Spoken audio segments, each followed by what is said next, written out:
इसमें gold fish बैठी हुई है ये वाली। हाँ। ये 3000 का जोड़ा है। अच्छा। जो ये वाला है 5000 रुपये का जोड़ा है। ठीक है। बड़ी वो बैठी हुई है, आपको 4000 का जोड़ा मिल जाएगा। सिगरेट पीती हो? नहीं तो हाँ। नहीं पीती। सच्ची बताना। अल्लाह कसम नहीं पीती। कसम भी उठा ली आपने फौरन। रिश्ता मंजूर। ये तो बहुत खूबसूरत है, ये मेरे लिए लेकर आई हो। यहाँ साथ में बन रहे हैं आलू, मोंगरे और मटर, जो कि मैं देसी घी में बना रही हूँ। बहुत ही मज़े के ये बनते हैं और सब्ज़ धनिए के साथ इसको मैं करूँगी गार्निश। और साथ जो हमने कल बनाया था साग, बनाया क्या मैंने बनाया कल था और बेगार इसको आज हमने लगाया, और इसका तरीका फिर मैं आपको किसी और वीडियो में दिखाऊंगी।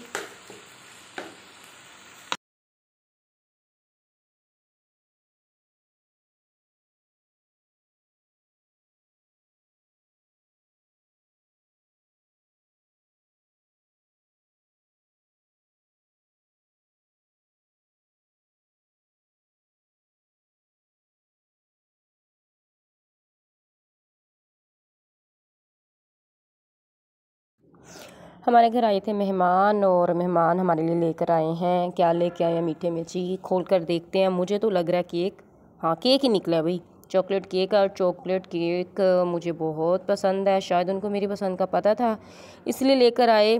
तो खैर यहाँ पे हम इसको फ्रिज में रख देंगे। और रात जो था वो ये हुआ था कि इस्त्री हाथ से गिर गई थी कपड़े प्रेस करते हुए, तो उसकी कोई तारें शारे टूट गई थी। तो मैंने कहा चलो जी सुबह संडे है तो फिर हम जाएंगे, इस्त्री को भी बनवा लेंगे। और यान ने साइकिल भी अपनी बनवानी थी, वो भी काफ़ी उसने डैमेज कर ली हुई थी। तो यहाँ पे हमने इस्त्री वाले को इस्त्री दी और इस्त्री वाले की दुकान के साथ ही साइकिलों वाली दुकान थी, उस भाई के पास पहुँची और भाई को हमने बताया भाईजान इसके साइकिल के ये प्रॉब्लम है और ये इसके मसले हैं और आप इसको जो है ना वो ठीक कर दे। तो भाई ने कहा कि 2 का टाइम हो रहा है और आप जो है साइकिल को 4 बजे मुझसे ले जाइएगा। लेकिन इस भाई के साथ हमारा जो रेट था ना वो नहीं बन पा रहा था। फिर हमने कहा छड्डो जी हम जाते हैं किसी और दुकान पर। जब दूसरी दुकान पर आए तो भाई ने बताया जी इसके अंदर ये नुक्स नहीं ये नुक्स था, तो इसकी नई गरारी पड़ेगी, इसके पैडल डलेंगे, इसकी जो ब्रेकें हैं वो बिल्कुल ख़त्म कर दी हूँ, इसकी ब्रेक और इसके स्टिकर वगैरह लगेंगे तो फिर से नई बन जाएगी। अभी 4 महीने ही हुए इसको नई साइकिल लिए को। लेकिन बच्चों का क्या काम है चीज़ों को जो है ना बस ख़राब करना। और कुछ बच्चे शरारती होते हैं कि अपनी चीज़ों की परवाह नहीं करते, कुछ लोग अपने चीज़ों की जो है ना बहुत ज़्यादा केयर करते हैं। तो जो चीज़ों की परवाह नहीं करते उनमें से ही एक हमारा ये रेयान है। तो खैर यहाँ पे डिसाइड हो गया कि इस भाई को ही हम साइकिल जो है वो बनने के लिए देंगे, क्योंकि प्राइस भी इसने बिल्कुल हमें सही बताई थी और हमारे बजट के अंदर भी आ रही थी। तो जब हमने सारी तसल्ली कर ली, रेट फ़ाइनल कर लिया, तो हमने कहा कि अब हम इसको छोड़ते हैं। इसके पास वापसी भी हम ले लेंगे क्योंकि हमने जाना था मार्केट और फिर हमने किया मार्केट का रुख। साइकिल वाली दुकान से हम ट्रैक पहुंचे मार्केट और यहाँ पर मुझे करनी थी दुपट्टों की मैचिंग, बट मुझे कोई भी ऐसा ढंग का दुपट्टा इंस्टॉलर समझ में नहीं आ रहा था और इनकी प्राइसेस भी टू मच। अल्लाह करके मुझे यहाँ पे एक स्टॉलर पसंद आया तो वो किसी के भी साथ मैच नहीं करता था। तो इस बार भी जो मार्केट में हमारा चक्कर लगा वो जाना फजूल ही साबित हुआ। यानी कि आपकी बहन जी को कोई भी मैचिंग जो है ना इतनी आसानी से पसंद नहीं आती, बहुत वहमी है, 19-20 के फ़र्क को वो हरगिज़ बर्दाश्त नहीं करती। तो यहाँ से फिर हम लोगों ने फ़ैसला किया कि आगे चलते हैं। आगे हम पहुँचे बर्ड शॉप पर और हमने यहाँ पे लेना था अपने पैरेट का दाना। और यहाँ पे हमने एक नई चीज़ देखी, यहाँ पे फ़िशेस थी और फ़िशेस को देखते बच्चों ने शोर करना शुरू कर दिया कि हमने ये लेनी है। तो मैंने कहा ठीक है रुको ज़रा सब्र करो, भाई से पूछते हैं कि भाईजान पहले हमें इस मछलियों के बारे में डिटेल बताएं। और उसके साथ ही हमने देखे बहुत सारे प्यारे प्यारे से पैरेट, और पैरेट भी ऐसे कमाल के खूबसूरत के दिल चाहता था कि सबको उठाकर घर ले जाओ, पर जी ऐसा करना मुमकिन नहीं था। वो कहते हैं ना कि अपने पाँव देखकर चादर को फैलाना चाहिए। तो हमने कहा जी जिस काम को हम करने आए हैं, यानी कि हम पैरेट का लेने आए हैं दाना ले लें, फिर ही हम जो है ना आगे कुछ और डिसाइड करेंगे। तो यहाँ पे पड़े हुए मैंने देखे थे इनके फ़िशेस बॉल, और मैंने जब इसकी प्राइस पूछी तो भाई ने बोला कि 1000 रुपये का। और ये जो फ़िशेस थी छोटी छोटी सी, कोई 2000 की, कोई 4000 की, कोई 5000 की, कोई 10,000 की जोड़ी थी।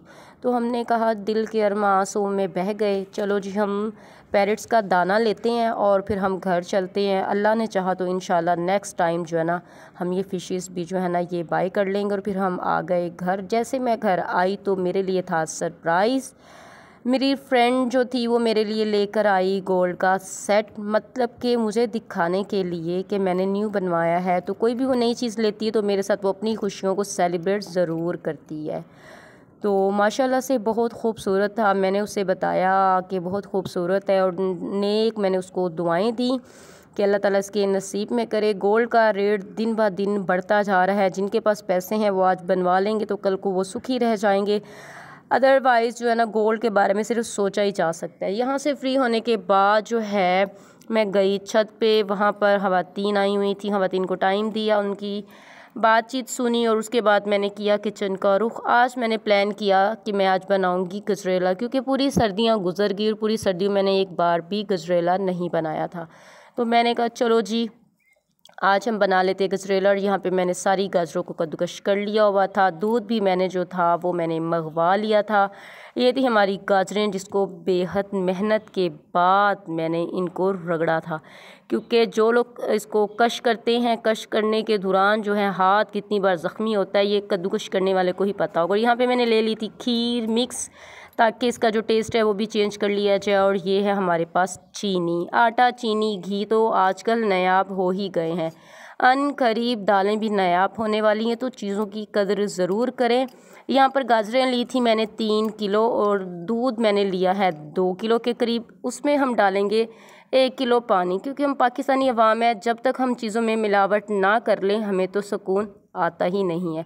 बहरहाल दूध जो है वो बहुत अच्छी क्वालिटी का था। अगर उसमें हम 1 किलो पानी डाल भी लेते हैं तो कोई बुराई नहीं थी। तो मैंने एक बड़ा सा पतीला लिया, उसके अंदर मैंने थोड़ा सा ऑयल डाला। आप देसी घी डाल सकते हैं, ऑयल डाल सकते हैं। उसके अंदर हमने डाल दी कद्दूकश की हुई गाजरें और इसको हम अच्छे तरीके से 2-3-10 मिनट तक की जो है हम अच्छे तरीके से इसको हम भून लेंगे, ताकि थोड़ी सी ये सॉफ्ट हो जाएं, थोड़ी सी ये नरम हो जाएं। और उसके बाद जो है हम इसके अंदर चीनी डाल के हम इसको भूनेंगे। जितनी अच्छे तरीके से इसकी भुनाई होगी उतना अच्छा हमारा जो है ये बनकर तैयार होगा गजरेला। तो यहाँ पे आप देख सकते हो तो हमारी जो गाजरें हैं काफ़ी हद तक वो नरम हो चुकी है। इसमें पानी हमने बिल्कुल नहीं डालना होता, बस ढक्कन ढककर हमने इसको पकाना होता है। तो यहाँ पर इसको जो मैं अच्छे तरीके से भून रही हूँ और चीनी भी इसमें ऐड करूँगी। ड्राई फ्रूट्स वगैरह का जो क्लिप था वो मुझसे मिस हो गया है, तो उसको आप करें नज़रअंदाज। मैं आपको बता रही हूँ ना जी, मैंने इसमें ड्राई फ्रूट डाले थे, क्योंकि ड्राई फ्रूट के बगैर तो गजरेले का टेस्ट अच्छा लगता ही नहीं है। अब यहाँ पे डाली जा रही है चीनी, और चीनी जो है वो आप अपनी ज़रूरत के हिसाब से जो है वो डाल सकते हैं। तो हाफ़ के जी के करीब इसमें गई है चीनी। और एक बार फिर हम इसको चम्मच से इतना घुमाएंगे जितना इस इम्पोर्टेंट हुकूमत ने इस अवाम को आटा, दाल, चीनी और दालों के चक्रों में घुमा दिया हुआ है। तो खैर यहाँ पे इसकी करेंगे हम अच्छे तरीके से भुनाई। जितनी अच्छी इसकी भुनाई होगी उतना अच्छा हमारा तैयार होगा गजरेला। जब इसकी भुनाई हो जाएगी तो उसकी निशानी ये होगी कि हल्का हल्का ऑयल या घी जो भी आपने इसमें डाला होगा वो अलग होना शुरू हो जाएगा और एक भीनी भीनी सी खुशबू आना शुरू हो जाएगी। तो उसके साथ ही आपने ऐड कर देना है मिल्क। तो यहाँ पे मैंने दूध के जो पैकेट मंगवाए थे उनको मैं ओपन करके इसमें मिक्स कर रही हूँ और हल्की आंच पर हमने इस प्रोसीजर को कंप्लीट करना है। 4 से 5 घंटे हल्की आंच पर आपने पकने देना है और बीच में आपने जो है वक्फन जो है आकर चम्मच चलाते जाना है, वरना जिस तरीके से आपके व्लॉग्स और आपकी खुशियों को देखकर आपके रिश्तेदार जलते हैं उसी तरीके से आपका गजरेला भी चूल्हे पे पड़ा पड़ा जल सकता है। तो यहाँ पे मैं अच्छे तरीके से इसको मिक्सअप कर रही थी और ये मेरे पास है लजीज़ा की खीर मिक्स। यहाँ पे मैं प्रमोशन नहीं कर रही, लेकिन लकीर के फ़कीरों को मैं बता रही हूँ कि ये खीर मिक्स जो है लजीज़ा कंपनी का है, क्योंकि बहुत सारे लोग आकर अक्सर मैसेज करते हैं, पूछते हैं कि आपने खीर मिक्स किस कंपनी का डाला था। यहाँ पे दूध में जो है वो बॉयल आ चुका हुआ है। अब इसके अंदर मैं ऐड कर दूँगी खीर मिक्स को और उसको मैं ढककर पकने के लिए रख दूँगी। तो यहाँ पर जो दूध है वो काफ़ी हद तक ड्राई जो है वो हो चुका हुआ है और वक्फन जो है वो मैं चम्मच इस किचन में आकर चला रही थी ताकि हमारा जो गजरेला है वो अच्छे से पक जाए और वो नीचे ना लगे। स्टार्टिंग में आपने जो है वो तेज़ आंच पर पकाना है और जब आपको लगे कि दूध आधा खुश्क हो गया तो आपने धीमी आंच पर, हल्की आंच पर इसको पकने के लिए 3-4 घंटे के लिए रख देना है। तो बहुत ही मज़े का जो आपका गजरेला है वो बनकर तैयार हो जाएगा। कुछ लोग जो है वो चावलों को भिगो कर रख देते हैं और उसको जो है हाथ की मदद से मैश करके या बॉयल करके वो भी गजरेले के अंदर डाल देते हैं। आप चाहे तो वो ऑप्शन भी यूज़ कर सकते हैं, लेकिन जब आप खीर मिक्स का पैकेट डालते हैं तो वो ऑप्शन आप नहीं इस्तेमाल करेंगे। तो इसको हम पकने के लिए धीमी आंच पर रख देंगे और 3-4 घंटे बाद हम देखेंगे कि क्या सूरत हाल है। जी यहाँ पर 3 से 4 घंटे गुजर चुके हैं।